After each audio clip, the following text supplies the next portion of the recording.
시사 포커스 박윤경입니다.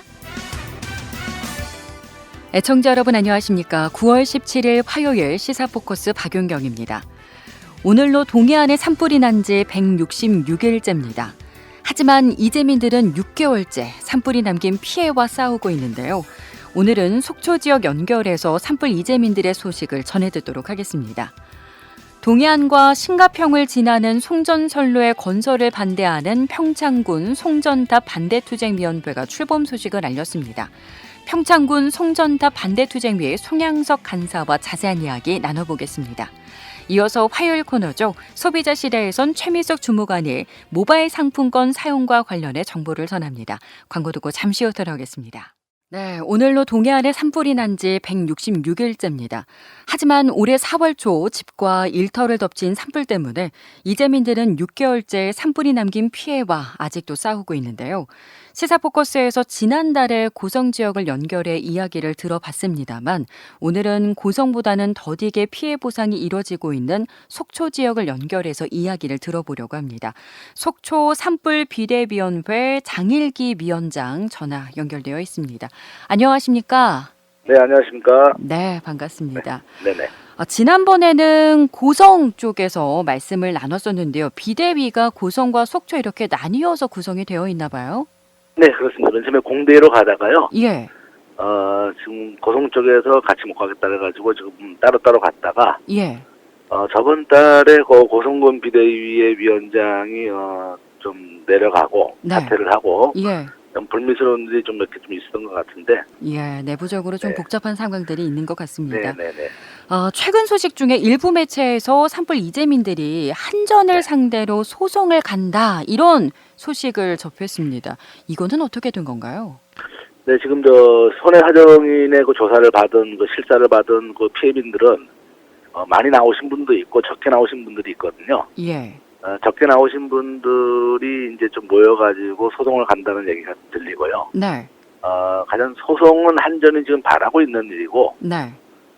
소송보다는 저희들은 집회를 먼저 통해서 일단은 우리가 집회를 통해서 유리한 고지에 있은 상태에서 한전을 협상을 한 다음에, 예. 소송은 한전하고 협상이 안 되면은 마지막으로 가는 게 소송인데, 예. 먼저 너무 섣불리 판단하는 게 아닌가라는 좀 아쉬운 생각이 좀 듭니다. 아니, 한전에서 소송을 원하는 이유는 뭔가요? 한전은 역대 이래 저희가 다 조사를 해봤더니, 예. 역대 이래 최고 많이 소송 보상을 해준 게 55%예요. 55%. 예. 한전이 100% 과실이 있다 그래도. 예. 한전은 일반 기업이 아니고 공기업이기 때문에 예. 법적인 테두리라든가 아니면 공식적인 테두리 외에는 보상을 못 해줘요. 네. 일반 개인처럼 일반 차 사고가 나면은 얼마나 합의보다 이런 식으로 안 되는 거예요. 한전은요. 공기업이기 때문에. 예. 그래서 소송 가기를 원하면 한전은 할 일이 없어지고 피해민들의 소송을 가면 한전은 굉장히 일이 편해지죠. 그래서 한전에서는 네. 오히려 소송을 좀 네. 빨리 했으면 하는 반가워하는 거죠. 그래요. 네. 지난번에 고성 쪽을 연결했을 때는 손해사정인의 그런 조사도 다 끝났고 뭐 정부 지원금도 다 이루어졌다 좀 이런 쪽으로 긍정적으로 이야기를 들었었는데요. 속초는 네네. 상황이 어떤가요? 속초는 저희는 오늘 이제 한전과 손해사정인한테 오늘 자료를 다 넘깁니다. 오늘요. 네네네. 예. 오늘 17일 날. 고성군 같은 경우는 피해가 난 지 며칠 만에 자료를 일반인 어르신들이 제출을 해가지고 그 자료를 그대로 냈단 말이에요. 예. 그 집에 집기가 뭐가 있는지 그 수십 년 동안 사시면서 그거를 며칠 만에 어떻게 다 기억을 해내십니까? 저희는 몇 개월 동안에 충분하게 그 어르신들을 통해 가지고 자료를 다 했고 그거를 오늘 다 제출을 하고요. 네. 한전에 다 넘길 겁니다. 그러면 아직까지 속초 그 피해 이재민들은 한전의 보상은 받지 않은 상태네요? 네, 한전 보상은 아직까지 지금 실타 조사도 안 받았기 때문에 예. 한전 보상은 아예 저희는 이론도 못 받았고요. 네, 그런 상태. 정부 지원이나 보상은요? 정부 지원이 일반인들이 많이 오해를 하고 계시는데, 네. 우리나라는 여지까지 관례가 뭐냐면은 30몇 년 동안에 특별 재난구역으로 선포됐을 때는 주택으로만 1,300만 원이 나오고요. 예. 상공인한테는 200만 원이 전부예요. 예. 그거 외에는 바뀐 게 없어요, 우리나라는요. 예. 근데 지금 정부에서는 자꾸 몇 천억을 줬다 그러는데, 네. 그건 다 거짓말이고, 실제 피해민들한테 들어온 거는 정확히 해가지고 정부 지원금은 주택 완파 기준으로 1,300만 원이 들어오고요. 예. 상공인들한테는 정확하게 정부에서 140만 원, 강원도에서 30만 원, 시와 군에서 30만 원 해가지고 200만 원 들어온 게 전부고요. 예. 나머지는 전부 다 국민성금으로 인해 가지고 국민성금은 주택분들은 약 한 8천만 원, 9천만 원 정도 받았고요. 예. 상공인들은 약 한 3천만 원 정도 선에서 다 받았습니다. 국민성금이 없었으면은 이번에는 좀 많이 힘들었죠, 저희들이요. 그러네요. 그 정부 네. 지원금 완파가 1,300만 원이면은 네. 이거는 뭐 거의 뭐 그것도 현실적이지가 않죠. 특별 재난구역으로 선포됐지만입니다. 네. 그러면은 지금 이 부분들은 그러면 정부 지원금이나 국민 성금은 다 이제 받으신 상태인 건가요? 네네네. 그래요. 그런데 일반적으로 보통 지금 산불이 발생하고 한 6개월이 흘렀잖아요. 네. 이게 그냥 일반 뭐 직장인들도 뭐 월급이 뭐 며칠만 늦어져도 생활이 굉장히 힘들어지는데 이거는 지금 생활터전이 다 소실된 상태에서 6개월이 지났단 말이에요. 네네네. 피해 이재민들은 더 빨리 받고 싶은 마음도 있을 것 같고 그런데 지금까지 청와대 앞에서 무더위 집회도 하셨고 또 추경을 이끌어내기도 하셨는데 이렇게까지 하신 이유가 있으실 것 같아요. 저희는 제가 먼저 이 비대위를 만들었을 때는 제가 기준을 잡았어요. 제가 알아보니까 역대 일의 상공인들은 이 나라에 세금을 그렇게 수없이 많이 내고도 이 상공인들한테는 돌아오는 혜택이 단 1원도 없더라고요. 예. 그래서 국민성금도 저희가 열심히 투쟁을 해가지고 일부를 좀 받아냈고 상공인들한테. 네. 그리고 이번에 추경도 저희가 제가 이제 국회에 올라가서 한 2박 3일 동안 있으면서 끝끝내 저도 장관들랑 같이 있었거든요. 같이 있으면 같이 투쟁을 하면서 추경을 300억을 얻어냈고요. 정부에서는 1원도 안 나왔던 거를 새벽에 5시 반에 300억을 얻어냈고요. 네. 그리고 지금 이게 좀 너무한 것 같아요. 저희가 지금 청와대 가서 투쟁하고 이런 것들은 뭐냐면은 사각지대 붙는 너무 어려우신 분들도 있긴 있지만 가장 큰 거는 나중에 이 불이 속초만 나라는 법이 없고 전국 제주도든 부산이든 어디든가 날 수가 있잖아요. 그렇죠. 이런 판례를 제가 만들어 놓고 선례를 만들어 놔야지 예. 나중에 그런 분들이 어느 정도 혜택을 보지 이 상태로 정부의 상태로 그대로 가다가는 200만 원 받는 게 전부거든요. 예. 역대 이래요. 예. 그 이상 나온 적이 없어요. 그래서 이번에는 좀 많이 이끌어냈는데 네. 그걸 내 가지고 좀 나중에도 뭐 이렇게 그런 상황이 발생이 당연히 안 돼야 되겠지만은 네. 만약에 그런 상황이 발생이 되면은 그 상공이라든가 주택분들이 이런 혜택을 좀 이제 좀 받았으면은 예. 좀 도움이 될까 해가지고 열심히 투쟁을 했습니다. 그래요. 정말 이번 속초와 고성 산불을 보면서 우리에게 그 불이 났을 때 법적인 그런 보안 장치가 이렇게 부족하구나라는 거를 여실히 느꼈던 그런 안타까운 사고가 아닌가 싶은데요. 네, 맞습니다. 마지막으로 좀 하고 싶은 말씀이 있으실 것 같아요. 예, 저는 이 정부에다가 좀 얘기 좀 하고 싶어요. 네. 정부는 저희들을 이용을 해, 산불 피해민들을 이용해가지고 좀 언론에 좀 이용을 안 했으면 좋겠습니다. 어떤 쪽으로 이용하고 있는데요? 정부는 지금 우리들한테 뭐 몇천억을 줬고 3,200억을 줬고 요번에 또 추경을 뭐 1,100억을 줬다 그러는데 예. 실질적으로 저희들한테 들어온 거는요. 아까 말씀드린 1,400만 원하고 제가 200만 원이 전부고요. 네. 추경에 나온 거는 전부 다 300억은 이번에 상공인들을 위해서 제가 이제 가져온 거고 예. 나머지 몇천억은 전부 다 대형 헬기 사고, 밥차 사고, 네. 소방관 수를 뭐 몇백 명 늘리고 예. 그리고 정부에서 지어진 요번에 산불로 인해 가지고 정부에서 지어진 게 있고 네. 그리고 일반인 개인 집들 있지 않습니까? 네. 일반인 집들은 아무것도 안 나왔고 1,300만 원이 전부였고 정부에서 지은 것들 있잖아요. 그런 네. 것들은 100% 선지급이 다 나갔어요. 예. 그런 돈들이 전부 다 선집행됐기 때문에 금액으로 봤을 때는 굉장히 큰 금액이지만은 예. 실질적으로 저희 산불 피해 사람들은 단돈 1원도 안 왔거든요. 네. 예. 그래서 정부 여당은 정말 우리 피해민을 정말 좀 이용하지 말았으면 좀 하고 해서 마지막으로 네. 지금까지 산불 난 지 지금 오늘까지 166일째인데요. 네. 산불 나자마자 대통령만 왔었지 지금 실질적인 실무진들은 지금까지 단 한 번도 오지 않았어요. 그래요.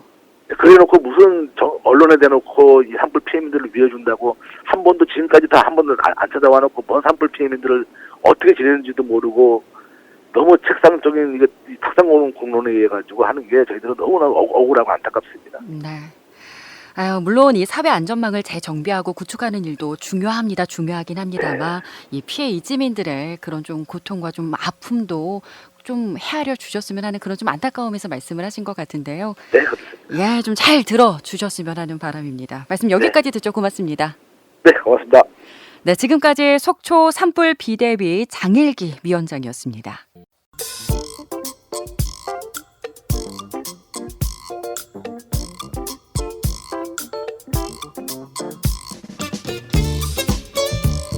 네, 동해안과 신가평을 지나는 송전선로의 건설을 반대하는 평창군 송전탑 반대투쟁위원회가 출범 소식을 알렸습니다. 투쟁위원회는 지난 20여 년 동안 기존의 고압 송전탑에 대한 피해 조사도 없었을 뿐 아니라 이번에 논의되고 있는 송전탑의 입지 선정 과정도 밀실회의였다고 비판하고 나섰는데요. 평창군 송전탑 반대투쟁위원회 송양섭 간사와 자세한 이야기 나눠보도록 하겠습니다. 안녕하십니까, 간사님? 네, 안녕하십니까. 송양섭입니다. 예, 반갑습니다.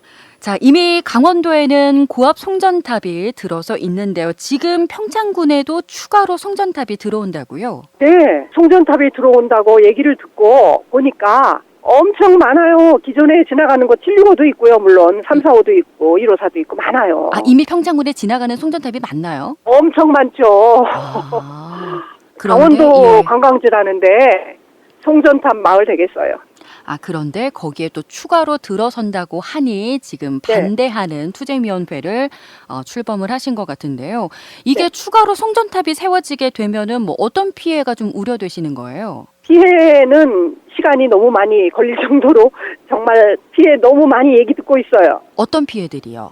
이웃 마을에 살다가 송전탑 때문에 우리 마을로 이사 오신 분이 계세요. 예, 우선 소음 피해 첫 번째. 소음 피해요. 네, 머리에 벌레가 들어간 것 같이 뭐 부북 우웅 이런 소리가 엄청 나서 우울증 걸리겠더래요. 아, 소음도 나는군요. 네, 소음 많이 난대요. 예, 또 어떤 그리고 피해가 우려되나요? 건강 피해는 뭐 이미 문헌에 많이 나와 있잖아요. 건강 근데 실- 피해요. 예, 실제로 그 대화 문화 마을인가요? 네. 거기도 암 환자가 늘고 있고 심지어는 마당에 철탑이 있는 그 집은 고양이 출산도 기형이 많대요. 아, 그런 이야기들을 그리고- 들으셨어요. 네. 예. 그리고 대화 철탑 지나가는 데는요, 심지어 양봉, 개구리, 뱀 이 서식도 안 된답니다. 저희도 양봉하는데 걱정이에요. 그래요. 그러면은 지금 이야기가 나오고 있는 송전탑이 세워진다라는 위치는 어디인가요? 저희 마을 경우는 25가구 사는 작은 마을인데 예. 8개가 지나가요. 8개. 네, 8개나 산 자락으로 예. 임도 위로 8개나 지나가요. 그래서 저희가 그 피해를 뭐 이루 말씀드리려면 이루 말할 수 없습니다. 재산 가치 하락하는 건 물론이고 예. 또 생계 유지의 피해를 보고, 왜냐하면 그 청옥산 남병산을 끼고 있는데요. 네. 저희 마을은 여기 산나물 채취해서 먹고 사는 사람들이거든요. 네네. 그리고 또 농촌 체험 휴양 마을로 지원도 받아요. 나물 축제도 하고. 예. 관광객들이 오겠습니까? 또 아. 예산도 지원해주면서 정부와 한전이 그렇게 손발이 안 맞아서 해주겠어요? 아. 그리고 앞으로 송전탑으로 만일 이 작은 마을을 들러치면 운영이 불가능해요. 아. 생계도 위협받고. 예. 근데 첫 번째 가장 중요한 거는요. 우리 먹는 예. 물이 바로 그 자리에 철탑이 박혀요. 아, 그러면은 식수를 네. 어디서 받으셔야 되나요? 그러니까요. 여기가 석회암지대거든요. 예. 근데 물길이 바뀔 거고 아. 걱정이 되고, 안 바뀐다 하더라도 공사 몇 년간 흙탕물을 어떻게 먹겠습니까? 예.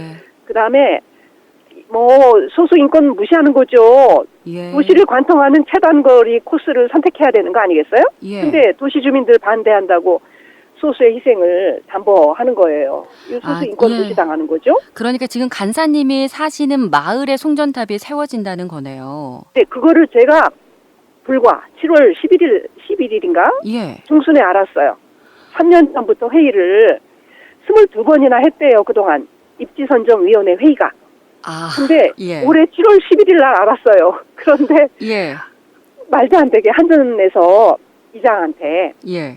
우리 한전 주민 의견 수렴하니까 설명회 열어달라 요청이 들어왔대요. 예. 그런데 설명회 하면 들어야죠. 그런데요, 글쎄 입지 선정 확인 끝났어요. 입지 선정지가 결정이 끝나버렸어요, 벌써.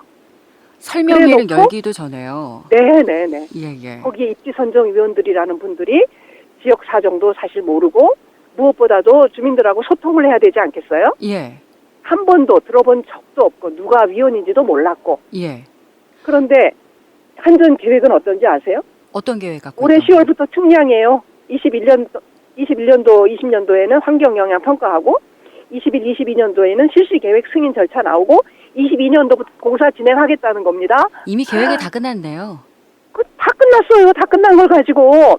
그래서 저희가요, 마을 설명회를 제가 이 사실을 우연하게 이웃 마을 설명회 한 자료를 보았어요. 우연히 하신 거예요? 우연히 봤는데 기가 막히더라고요. 그래서 제가 마을 남편하고 주민들을 설득을 하기 시작했어요. 설명회는 안 된다. 예. 그건 헌법 절차다. 예. 그거 반대하느라고 힘들었어요.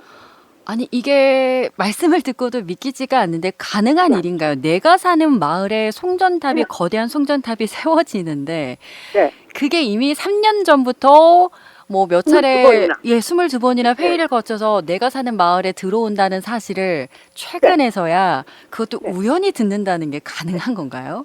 평창에 입지선정위원들이 8명이에요. 어떤 분들이세요?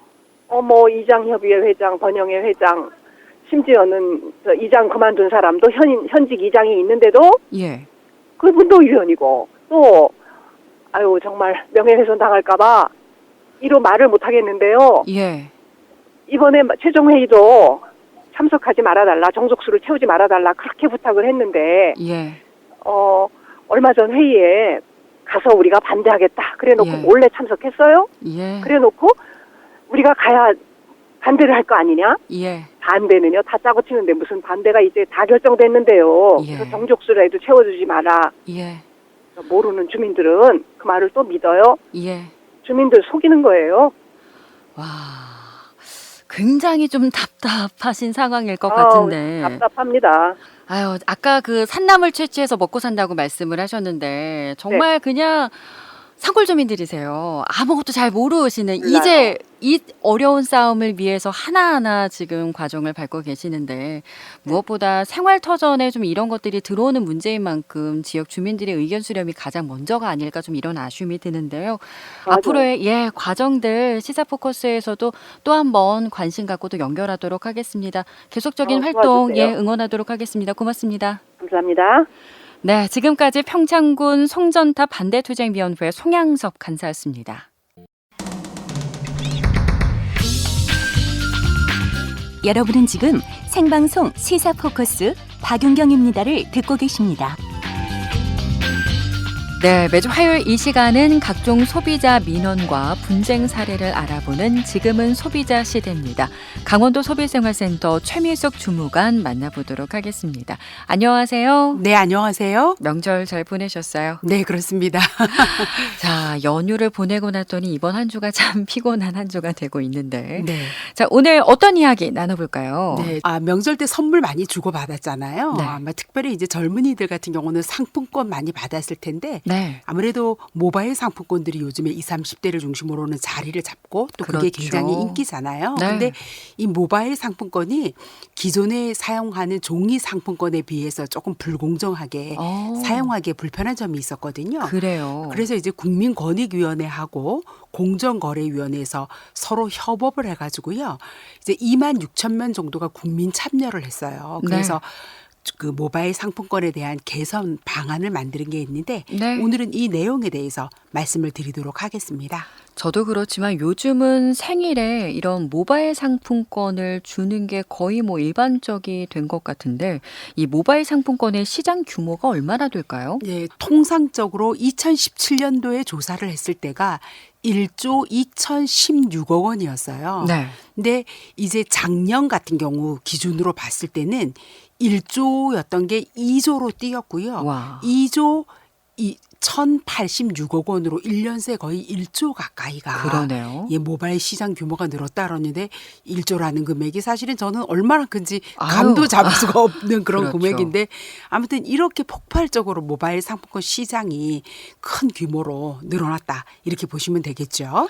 그런데 저는 종이 상품권하고 모바일 상품권하고 어찌됐든 상품권이니까 뭐 사용 기간이라든가 뭐 잔액을 돌려받을 수 있는 거라든가 그런 게 다 똑같을 거라고 생각을 했는데 다른가요? 네, 현재 기준이 좀 다르게 적용이 되는데요. 근데 이거를 일일이 확인하지 않으면 뭐 유효 기간이 언제 끝나는지 모르고요. 네. 또 저 역시 종이 상품권 갖고 있어요. 강원도에서 발행한 강원 상품권 제 지갑에 있고 또 전통시장에서 사용하는 온누리 상품권도 가지고 있거든요. 네. 두 개를 탁 놓고 비교했을 때는 기본적으로 종이 상품권이나 모바일 상품권 같은 경우는 시효 자체가 5년이에요. 네. 그러니까 발행일로부터 5년 동안 쓸 수 있거든요. 네. 그런데 모바일 상품권도 금액형 모바일 상품권이 있고 대부분 많이 또 제 핸드폰에 보관되어 있는 거는 물품 용역형이거든요. 네. 뭐 커피 2잔, 아. 뭐 아이스크림 이런 경우는 예. 금액이 아니라 그 물건을 쓰는데 사용하는 상품권이잖아요. 네. 이런 경우도 시효는 5년이라고 봐야 되는데 종이 상품권하고 어떤 차이가 있냐면 사용 기간이 3개월로 제한이 돼 있다는 거죠. 짧네요. 예, 그래서 물론 5년까지 계속 연장할 수가 있겠지만 예. 이거 깜빡 놓쳤다가 연장을 못하거나 이런 피해 사례들이 굉장히 많이 있고요. 그리고 네. 이것뿐만 아니라 이벤트 상품권 같은 경우 있잖아요. 네. 이런 경우에는 시효가 5년까지 정해져 있지 않고 또 특별히 영화 예매 상품권 같은 경우도 모바일로 받게 되잖아요. 네. 이런 경우는 유효 기간 자체도 한 달밖에 안 되고요. 아. 그리고 5년 뭐 당연히 5년은 있을 수가 없겠죠. 영화라는 거는 금방금방 바뀌게 되니까 예. 이런 불편함이 있고요. 잔액을 반환받을 수 있는 부분에서도 보면 종이 상품권 같은 경우는 10,000원이 넘는 금액은 60%만 사용하면 반환받을 수 있잖아요. 네. 모바일도 금액형은 받을 수가 있는데 사실 모바일 상품권으로 금액형을 받는다기보다는 대부분 많은 사람들이 물품 용역형으로 보통이 그렇죠. 보통 그걸 받거든요. 이런 경우에는 잔액 반환 기준이 없습니다. 아. 불가능하다고 보시면 되거든요. 예. 이런 면에서 이제 크게 차이가 난다고 보시면 되겠습니다. 모바일 상품권을 사용하는 데 있어서 가장 크게 문제가 되는 부분은 어떤 건가요? 예, 모바일 상품권 사용이 불편하니까 많은 소비자들이 국민권익위원회에다가 개선해달라고 막 이렇게 개선 내용을 올렸는데요. 그 대표적인 개선 내용 중에 하나가 사용을 하려고 보니까 유효 기간이 지났다. 네. 그리고 해당 상품권이 이제 사용하려고 보니까 그 상품이 떨어진 거예요. 아, 예. 그래서 그 상품이 없다 보니까 차액을 더 내고 다른 것을 시켜야 되는 그런 네. 불편함이 있었고요. 또 모바일 상품권을 사용하니까 현금 영수증을 안 해주는 그런 상품권 사용하는데 불편한 점이 많았다. 네. 이런 것들이 그래서 1년에 뭐 이런 민원이 3,000건 정도가 넘다 보니까 이제 국민권익위원회하고 공정거래위원회가 안 되겠다 도저히 그래서 개선 방안을 내놓게 된 이유가 되겠습니다. 아까 그 모바일 상품권에서 뭐 커피 교환권, 뭐 아이스크림 교환권 같은 물품 용역형의 유효 기간이 3개월이라고 말씀을 하셨는데 저도 사용하다 보면은 3개월이라는 유효 기간이 굉장히 짧아요. 네. 불편하더라고요. 그렇죠. 뭐 3개월 이내에 이거를 꼭 쓴다거나 또 쓸 일도 없거나 이런 경우 불편하고요. 또 업체에서 15일 남겨놓으면 유효기간이 이제 15일밖에 안 남았습니다라는 문자라든가 알림이 오는데 그거 일일이 기억 못하면 그냥 시간을 그냥 그렇죠. 보내기가 보내는 게 대부분이거든요. 네. 그래서 국민신문고 접수 내용의 90%가 짧은 유효 기간이 너무 불편하다. 네. 이거를 연장해 달라. 이런 의견이 90% 가까이 돼 있어요. 네. 그리고 뭐 그나마 물품 용역형은 3개월인데 이벤트 같은 경우는 한 달이에요. 뭐 한 달 기간에 그걸 쓴다는 게 참 어렵잖아요. 네. 그래서 이제 이번에 어떻게 개선이 되냐면 똑같이 1년으로 기본적으로 늘어나게 되거든요. 네. 그래서 뭐 금액형 상품권 또 물품 용역형이나 이벤트 이런 경우도 기본적으로 1년으로 가야 되는데 혹시 이제 이런 게 있습니다. 모바일 상품권을 돈을 주고 구매하는 경우가 있겠고 네. 이벤트 같은 경우는 사실 무료로 받은 거잖아요. 그렇죠. 그러니까 이런 경우는 조금 적용이 어렵겠지만 유상으로 구매한 거는 최소 사용 기간 1년, 유효 기간은 물론 5년입니다. 네. 상사채권의 소멸시효 기간이 그러니까 기본적인 3개월 한 달을 1년으로 연장하는 걸로 이제 이렇게 개선이 될 예정인데 요거는 내년 2월 정도부터 아마 시행이 되리라고 생각됩니다. 그리고 저도 직장인이다 보니까 그 연말정산 때 현금 영수증 부분 신경 많이 쓰거든요. 네. 이 상품권이 현금 영수증이 안 된다라는 것도 좀 불편한 것 같아요. 예, 실제로 국민신문고에 접수가 된 피해 사례를 보면요. 현금 영수증을 요청했더니 어떤 분이 답변이 내가 장사하면서 모바일 상품권을 현금 영수증 해달라는 사람 처음 본다. 막 이러면서 안 해주는 거죠. 예. 근데 사실은 이거 뭐 종이 상품권 당연히 우리가 현금 영수증 받잖아요. 똑같습니다. 들고 다니는 게 모바일로 옮겨졌을 뿐이잖아요. 그래서 네. 법적으로 의무적으로 발행해 줘야 되고 소비자는 발급받을 수 있는 권리가 있다는 거거든요. 네. 예, 그렇게 되는데 이것도 이제 앞으로 현금 영수증 발행을 안 해주거나 이러면 불이익 처분을 받을 수 있도록 바뀌게 되리라고 생각이 됩니다. 그러니까 모바일 상품권도 현금 영수증 발급이 가능한 거예요. 네, 그렇습니다. 그리고 상품권을 사용할 때 잔액 반환에 관해서도 좀 다툼이 있을 것 같아요. 예, 제가 이제 조금 전에 설명할 때도 종이 상품권 같은 경우는 10,000원이 넘는 금액은 60% 사용했을 때 나머지 40% 반환 받을 수 있고요. 네. 10,000원 이하의 경우에는 80% 사용하면 돈을 받을 수가 있잖아요. 환불로. 근데 이런 경우 잔액 반환을 이제 금액 그 모바일 상품권 같은 경우는 안 했거든요. 근데 이런 경우도 이제는 개선이 돼서 환불 받을 수 있도록 예, 그렇게 개선이 내년 2월부터 내년 2월부터. 그렇습니다. 다 개선이 된다는 거 알고 계시면 도움이 되겠습니다. 네, 오늘은 모바일 상품권과 관련해서 말씀 나눠봤습니다. 여기까지 듣죠. 고맙습니다. 감사합니다. 네, 지금까지 강원도 소비생활센터 최미숙 주무관이었습니다.